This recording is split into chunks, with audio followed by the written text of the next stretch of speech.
শ্যামাপ্রসাদ মুখোপাধ্যায়ের জন্মভূমি কলকাতা।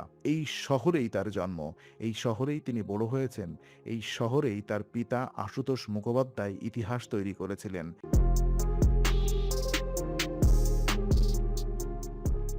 ১৯৫৩ সালের ২৩শে জুন ভোর ৩:৪০ শ্রীনগর। একটি কারাগারের হাসপাতালে একটি জীবন শেষ হলো।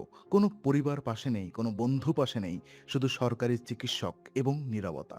এই মানুষটার নাম ডক্টর শ্যামাপ্রসাদ মুখোপাধ্যায়, কলকাতা বিশ্ববিদ্যালয়ের সর্বকনিষ্ঠ উপাচার্য, নেহরু মন্ত্রিসভার প্রভাবশালী সদস্য, ভারতীয় জনসংঘের প্রতিষ্ঠাতা এবং কাশ্মীরের অখণ্ডতার জন্য সবচেয়ে সোচ্চার কণ্ঠস্বর। সরকার বলল হৃদরোগ, স্বাভাবিক মৃত্যু, কিন্তু তার মা জিজ্ঞেস করলেন কেন তদন্ত হবে না। তার সহযোগীরা জিজ্ঞেস করলেন কেন এত গোপনীয়তা। ৭০ বছর পরেও সেই প্রশ্নের উত্তর নেই। আজ বিং ইনসাইডে আমরা ঢুকব ভারতের ইতিহাসের সবচেয়ে রহস্যময় রাজনৈতিক মৃত্যুর গল্পে, এবং তারপর দেখব ৭১ বছর পরে তার নিজের জন্মভূমিতে তার নিজের তৈরি দল কিভাবে ইতিহাস লিখেছে। ১৯০১ সালের ৬ জুলাই কলকাতা। একটি বিখ্যাত পরিবারে জন্ম নিলেন শ্যামাপ্রসাদ মুখোপাধ্যায়। বাবা আশুতোষ মুখোপাধ্যায়, বাংলার বাঘ, কলকাতা বিশ্ববিদ্যালয়ের কিংবদন্তি উপাচার্য, শিক্ষার অগ্রদূত। এই পরিবারে বড় হওয়া শ্যামাপ্রসাদ মেধায় বাবার মতোই কলকাতা বিশ্ববিদ্যালয় থেকে স্নাতক, ইংল্যান্ডে আইন পড়লেন লিংস্টন ইনসে, ফিরে এলেন এবং ১৯৩৪ সালে মাত্র ৩৩ বছর বয়সে কলকাতা বিশ্ববিদ্যালয়ের উপাচার্য, ভারতের ইতিহাসে সর্বকনিষ্ঠ। কিন্তু শিক্ষাবিদ হিসেবে সীমাবদ্ধ থাকলেন না। রাজনীতি ডাক এলো এবং শ্যামাপ্রসাদ সেই ডাকে সাড়া দিলেন, ভারতের ভবিষ্যৎ নির্মাণে নিজের ভূমিকা রাখতে। বাংলার বিভাজন এবং শ্যামাপ্রসাদের লড়াই। ১৯৪৭ সাল ভারত স্বাধীন হচ্ছে, কিন্তু একই সাথে ভারত ভাগও হচ্ছে। পাঞ্জাব, বাংলা। শ্যামাপ্রসাদ তখন নেহেরু মন্ত্রিসভার সদস্য, শিল্পমন্ত্রী, কিন্তু তার মন পড়েছিল বাংলায়। পাকিস্তান দাবি করছিল পুরো বাংলা, কারণ পূর্ব বাংলার মুসলিম সংখ্যাগরিষ্ঠ। কিন্তু শ্যামাপ্রসাদ জিজ্ঞেস করলেন পশ্চিম বাংলার হিন্দুরা কোথায় যাবে। তিনি দাবি করলেন বাংলা ভাগ করতে হবে, পশ্চিম বাংলা ভারতে থাকবে। এই দাবি প্রথমে অনেকেই নাকচ করেছিলেন, কিন্তু শ্যামাপ্রসাদ থামলেন না। লবি করলেন, আন্দোলন করলেন এবং শেষ পর্যন্ত পশ্চিম বাংলা ভারতের অংশ হলো। ইতিহাসবিদরা বললেন শ্যামাপ্রসাদ না থাকলে পশ্চিম বাংলার ভবিষ্যৎ হয়তো ভিন্ন হতো। এই অবদান তাকে বাংলার মানুষের কাছে বিশেষ মর্যাদা দিয়েছিল। কিন্তু দিল্লিতে সম্পর্ক ক্রমশ জটিল হচ্ছিল। নেহেরু মন্ত্রিসভা থেকে পদত্যাগ, মতাদর্শিক ভাঙন। নেহেরু এবং শ্যামাপ্রসাদ দুজনেই মেধাবী, দুজনেই দেশপ্রেমী, কিন্তু দুটি সম্পূর্ণ ভিন্ন দর্শন। নেহেরু সেকুলার, সমাজতান্ত্রিক, আন্তর্জাতিকবাদী; শ্যামাপ্রসাদ জাতীয়তাবাদী, হিন্দু সংস্কৃতির রক্ষক, এক দেশ এক নীতি। ১৯৫০ সালে নেহেরু লিয়াকাত চুক্তি, পূর্ব পাকিস্তান থেকে আসা হিন্দু শরণার্থীদের সুরক্ষার বিষয়ে। শ্যামাপ্রসাদ মনে করলেন এই চুক্তি যথেষ্ট নয়, হিন্দুদের সুরক্ষা নিশ্চিত হচ্ছে না। মতভেদ তীব্র হলো এবং ১৯৫০ সালে শ্যামাপ্রসাদ নেহেরু মন্ত্রিসভা থেকে পদত্যাগ করলেন। এটা শুধু পদত্যাগ ছিল না, এটা ছিল দুটি রাজনৈতিক দর্শনের মধ্যে চূড়ান্ত বিচ্ছেদ। ভারতীয় জনসংঘ, একটি নতুন রাজনীতির জন্ম। ১৯৫১ সালের ২১ অক্টোবর দিল্লি, ভারতীয় জনসংঘ প্রতিষ্ঠিত হল। প্রতিষ্ঠাতা ডক্টর শ্যামাপ্রসাদ মুখোপাধ্যায়। লক্ষ্য স্পষ্ট, ভারতের জাতীয় ঐক্য, এক দেশ এক বিধান এক প্রধান। এই স্লোগান সরাসরি কাশ্মীরকে লক্ষ্য করে, কারণ কাশ্মীরে তখন ৩৭০ ধারা, আলাদা সংবিধান, আলাদা পতাকা, আলাদা প্রধানমন্ত্রী। শ্যামাপ্রসাদ বললেন এটা মেনে নেওয়া যায় না। ভারত এক, কাশ্মীরও সম্পূর্ণভাবে ভারতের অংশ হতে হবে। এই অবস্থানে তখনকার কংগ্রেস সরকারের সাথে সরাসরি সংঘাতে, কিন্তু শ্যামাপ্রসাদ সরলেন না এবং এই না সরাটাই তাকে কারাগারে নিয়ে গেল। কাশ্মীর আন্দোলন, পারমিট বিরোধী লড়াই। ১৯৫৩ সাল জম্মু কাশ্মীরে প্রবেশ করতে হলে একটি বিশেষ পারমিট লাগত। ভারতের নাগরিকদের জন্য নিজের দেশের যেতে অনুমতি লাগবে। শ্যামাপ্রসাদ এই নিয়মকে বললেন অসাংবিধানিক, অপমানজনক এবং ঘোষণা করলেন আমি পারমিট ছাড়াই কাশ্মীরে যাব। ১৯৫৩ সালের ১১ই মে শ্যামাপ্রসাদ জম্মু কাশ্মীরে প্রবেশ করলেন পারমিট ছাড়া, সচেতনভাবে, প্রতিবাদ হিসেবে। কাশ্মীরের সরকার অপেক্ষা করছিল, সীমানা পার হওয়ার সাথে সাথেই গ্রেপ্তার। শ্যামাপ্রসাদকে নিয়ে যাওয়া হলো শ্রীনগরের একটি বাড়িতে, পরে হাসপাতালে, এবং সেখানেই ৪৩ দিন পরে মৃত্যু। কিন্তু কিভাবে? এই প্রশ্নের উত্তর আজও অসম্পূর্ণ। কারাবন্দী অবস্থায় ৪৩ দিনের রহস্য। ১১ই মে গ্রেপ্তার। প্রথম কয়েক সপ্তাহ শ্যামাপ্রসাদ সুস্থ ছিলেন। চিঠি লিখতেন, বাইরের সাথে যোগাযোগ রাখতেন।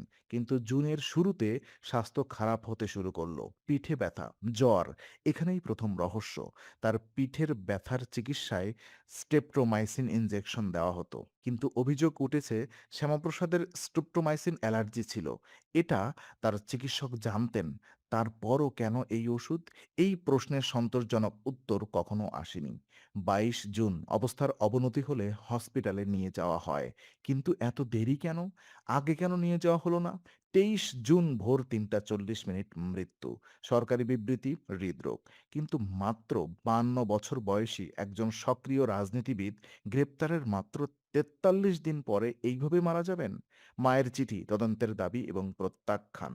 শ্যামাপ্রসাদের মা যোগমায়া দেবী ছেলের মৃত্যুর খবর পেলেন। একজন মায়ের কান্না। কিন্তু শুধু কান্না নয়, প্রশ্ন।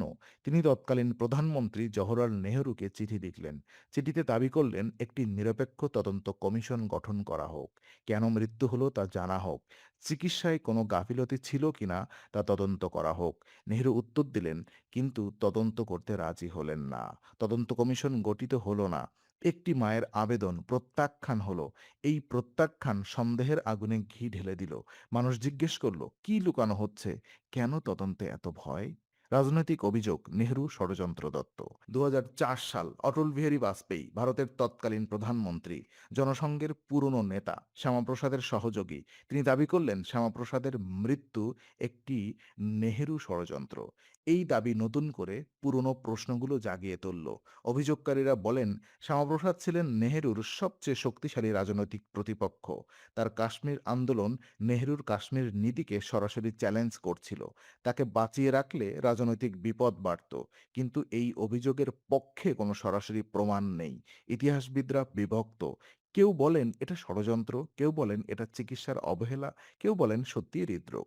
কিন্তু যেটা নিয়ে একমত সবাই, তদন্ত হওয়া উচিত ছিল এবং তদন্ত না হওয়াটা নিজেই একটি প্রশ্ন। বিচারপতির মন্তব্য এবং অমীমাংসিত রহস্য। বিচারপতি চিত্ততোষ মুখোপাধ্যায় কলকাতা হাইকোর্টের প্রাক্তন বিচারপতি। তিনি শ্যামাপ্রসাদের মৃত্যু নিয়ে বিস্তারিত গবেষণা করেছেন এবং বলেছেন এই মৃত্যু রহস্যময়। অনেক প্রশ্নের উত্তর নেই। অমীমাংসিত প্রশ্নগুলো কি? প্রথম, স্ট্রেপ্টোমাইসিন জেনে শুনে দেওয়া হয়েছিল কেন? দ্বিতীয়ত, সময় মতো হসপিটালে নেওয়া হলো না কেন? তৃতীয়ত, তার মৃত্যুর সময় পরিবারের কেউ উপস্থিত ছিলেন না কেন? চতুর্থত, তদন্ত কমিশন গঠন করতে অস্বীকার কেন? পঞ্চমত, মৃত্যুর পরিস্থিতি সম্পর্কে সম্পূর্ণ নথি কেন প্রকাশ করা হয়নি? এই প্রশ্নগুলোর উত্তর ৭০ বছরেও আসেনি এবং এখন যারা সেই সময়ে উপস্থিত ছিলেন তারা প্রায় সবাই প্রয়াত। সত্য হয়তো চিরকালের জন্য অজানাই থাকবে। জনসংঘ থেকে বিজেপি একটি দর্শনের বিবর্তন। শ্যামাপ্রসাদের মৃত্যুর পরে জনসংঘ থেমে যায়নি। তার উত্তরসূরিরা দীনদয়াল উপাধ্যায়, অটল বিহারী বাজপেয়ী, লালকৃষ্ণ আডবাণী, তারা দলকে এগিয়ে নিয়ে গেলেন। ১৯৮০ সালে জনতা পার্টি ভাঙনের পর জন্ম নিল ভারতীয় জনতা পার্টি, বিজেপি। শ্যামাপ্রসাদের জনসংঘের উত্তরাধিকার। একই মূল দর্শন, জাতীয় ঐক্য, সাংস্কৃতিক জাতীয়তাবাদ, এক দেশ এক বিধান। ১৯৮৪ সালে মাত্র ২টি আসন, ২০১৪ সালে ২৮২টি আসন এবং ২০১৯ সালে ৩০৩টি আসন এবং এই ২০১৯ সালে শ্যামাপ্রসাদের সেই স্বপ্ন পূরণ।